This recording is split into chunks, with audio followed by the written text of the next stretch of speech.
বিসমিল্লাহির রহমানির রহিম। প্রিয় গাইস, আমি একটি ভিডিও নিয়ে আসছি। আমি যাদেরকে ড্রাইভিং শিখাই বা যারা শিখতেছেন আমার কাছে, তাদের কাছে আমার অনুরোধ, আপনারা খেয়াল করে শিখবেন। আমি ভালো গাড়ি আজকে চালিয়ে গেছি, কালকে আইসা দেখি কি হঠাৎ করে আমার গাড়িটা স্টার্ট হয় না।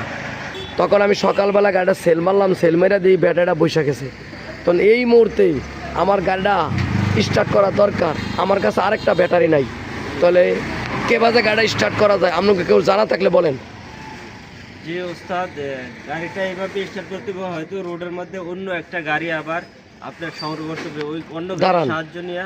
অন্য গাড়ি আমার এখানে নাই, বিকল্প রাস্তা হইলো কি, আমরা মানুষ দুই একজন ডাক দিয়া আমরা এক গিয়া লাগাইয়া ক্লাসে ফাড়া দিয়া বইয়ে থেকে আমি সুষ্টা দিয়া ধাক্কা দিয়েছে, ঠাস করে ক্লাস ছেড়ে দিয়ে গাড়ি স্টার্ট হয়ে গেছে। মনে থাকবো, বিকল্প রাস্তা হচ্ছে এটা। এরপর আমরা ব্যাটারিটা চেক দিয়ে নেম, ব্যাটারিটা চার্জ না থাকলে চার্জ করে নেমু। এই কথাগুলো মনে রাখবেন। সবাই ভালো থাকবেন। ভালো লাগলে আমার চ্যানেলটা লাইক কমেন্ট শেয়ার করবেন। অনুরোধ, আমরা খেয়াল করে শিখি। আসসালামু আলাইকুম ওয়া রাহমাতুল্লাহি ওয়া বারাকাতুহু।